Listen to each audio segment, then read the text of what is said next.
at stake, and we all wanted to win. We wanted to get to the next round. So, at that point, I wasn't even tired. I had a mindset of just, gathering my teammates together and regrouping and telling them to maintain composure and let's get this win.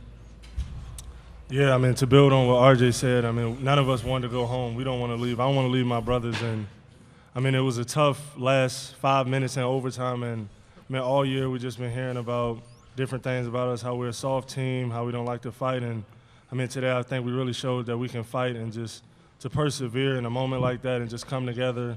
I'm just so proud and glad we won. Next question here in the room. We can stay on the left in the second row.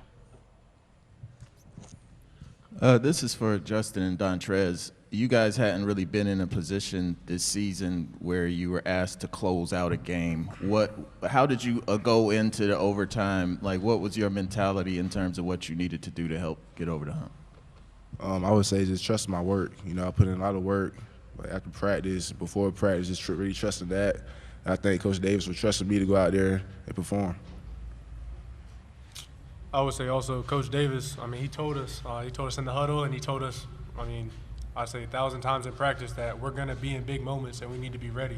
And so we've practiced that, we've drilled it, and so just being ready to step up, having their support all season just in my ear, having me ready, it made it easy to step up. Okay. On the right, next to last row. This question's for Hubert Davis, Pat Welter, WRAL. Hubert, you talk all season about opportunity and how you never know when it's going to come, but it will come. Has that ever felt more true than today? Well, today was a great example of that. It really was. And, I always say that, you will always get an opportunity with me. The thing that I can't guarantee is when, where, how, and the manner in which it'll come. The only thing that you are required to do is when that opportunity comes to be ready. And Justin and Dontrez were ready. And in a big-time moment, big-time situations, they stepped up on both ends of the floor.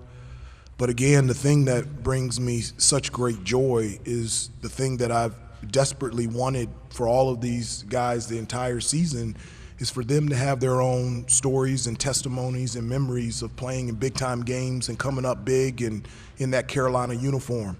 And they just continue to have those stories and those memories, and to see their smiles and how happy they are and the enjoyment they are having being together brings me great joy as a coach.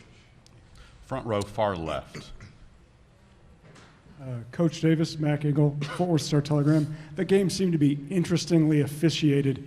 From where you were sitting, how did you feel that the way the game was called influenced the outcome and just how the game was played in general? No, I thought, both teams are very physical. Both teams attacked the basket through poster penetration, and none of us wanted to go home. And so it's a highly competitive game. Baylor is defending champions. They were a #1 seed, and they are absolutely unbelievable. And you just had two teams that were fighting and scratching and kicking and clawing on every pass, every rebound, every cut, every shot, every free throw. And when that happens, at times physicality happens. But it was a very competitive game, physical game, and two great teams played today. Right-hand side, second row.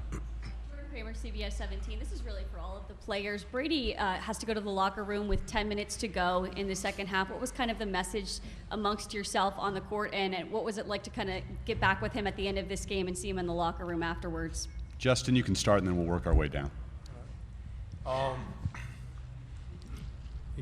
We really just wanted to do it for him. This is his last year. The way I looked at it was, I don't want it to be his last game. I want to see him out there again. And so I was like, let's go win this for him.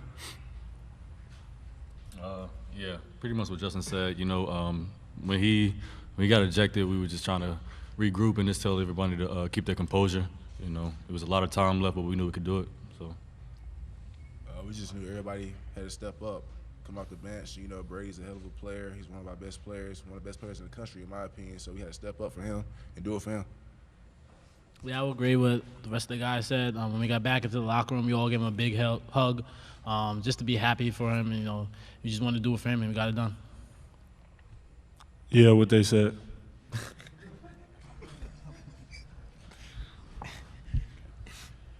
On the left, third row, fourth row.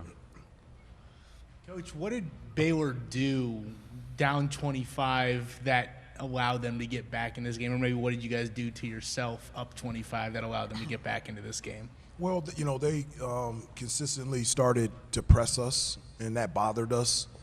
It did two things to us. One, it sped us up and made us make uncharacteristic plays. And the other thing, it made us turn the ball over. And we knew that, Baylor is so good defensively, and one of the things defensively is big for them is taking care of the basketball. And so up to probably the 10-minute mark, we did a really good job of taking care of the basketball. But I also felt at times in pressure situations we lost our composure. And so in certain situations I feel like we helped them. But Baylor's a great team. As I said before, they're the defending national champions, and they did not want to go home, and they stepped up their effort, but we stepped up our effort as well, and we were able to make the plays that we needed to make in order to win the game. Okay. Right-hand side, second row. Armando, I was just wondering if you could speak to the level of anxiety out there. I mean, that's March Madness in full. What was the feeling like as they were coming back and you guys were trying to hold them off? Yeah, it was just crazy because, they're pressed. They was turning us over a lot, and then we weren't making free throws. So, it was a lot of pressure in those moments. But, it was just a next play mentality, and we just really had to dig in and just keep pushing and just keep a level head. And luckily, we came out with a win. Second row on the left. Armando, kind of piggybacking off of that, with the officiating, with the comeback, what does this rank as, everybody has been saying how crazy this game was. What does this rank as, on the level of crazy games that you participated in while you're here at Carolina? Oof, that's a good question. We've had some crazy games this year. I don't know. We didn't have some crazy. It's top three. Louisville, at Duke, and then this one too. Top three. Clemson was crazy. Yep. Syracuse, Louisville. Louisville twice. Yeah. Yeah. You're right. Facts. It's up there. It's stressful for sure. Wait until the end of the year and digest them all. Yes. They got your top five then. Second row, Newey on the right. Newey Scruggs, NBC5 Dallas. RJ, question for you. What was said in the huddle as you go to overtime? This whole crowd here is basically a Baylor crowd. And how did you guys bring this one home? Because it just seemed like all the momentum had gone over there. Just to stay together, make plays, and not get too rattled. I think that's what we were able to do in overtime. So it was more about staying together, gathering the rebounds, and just making plays towards the end of the stretch. Trez made a big three. Justin came in, made big rebounds and free throws at the end. Leaky, I could go down the line, but that was every day. Everyone came in, did their role, and we came out with the win today. Second row on the left. This question is for you, RJ. Coming into this game, was there anything you saw on film or in the preparation for Baylor that let you know you were going to have a big game, or you would have the opportunity to have as big a scoring game as you had today? Well, I know they like to switch on ball screens, and I was able to get a rhythm first half, and that was carried along throughout the whole game. I just took what the defense gave me, and I was able to make big-time shots. Do one more in the room, then go to Zoom and come back here to Fort Worth. Front row on the right. For RJ, at the end there, looked like your left hand maybe got rolled over on that jump ball. What happened and how's it feeling? Dove for a loose ball. The guy rolled on my thumb. I'm fine, so I'm good. Okay. To the Zoom and Mr. Rojas. And from the Daily Tar Heel, this is for Armando and Coach as well. So Armando, considering you had 4 fouls and the chippiness with Sohan, how was it for you to still play your game down the stretch with the intensity of the game?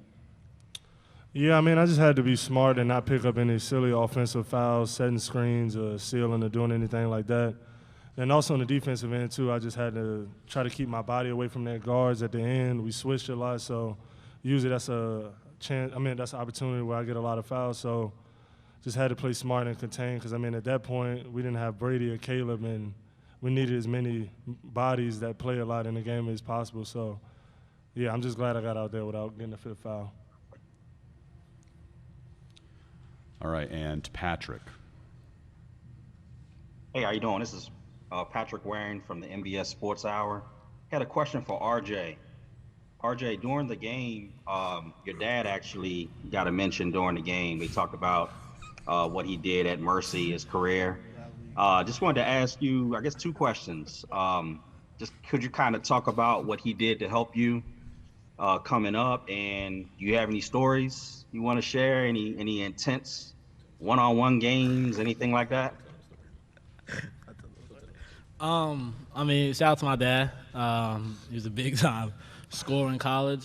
They call him the Rocket. I would say he was more of like he liked to hunt his shots more than me. I think I'm an all-around point guard, true point guard at that. He just always stayed on me. Even when I had good games or bad games, it was always good criticism just to get me to this position where I'm at now. And I, give credit to him just for everything he's done for me. From workouts to AU, him spazzing on me in the car rides. So shout out to Big Rob. Okay, got time for a couple more on the left. So the Heels marching on. Here's a look at their history as an 8 seed, taking on 1 seeds as they get one by #1 Baylor here on Saturday. The only other instance in which they beat the top seed as an 8 seed. Well, Hubert Davis was averaging 13 points and 2.5 boards for the Heels. Do you want a sports network that delivers everything that matters about the game? The highlights, the picks, the instant analysis, no yelling, no fake debates, no politics. Hit the subscribe button and never miss a moment.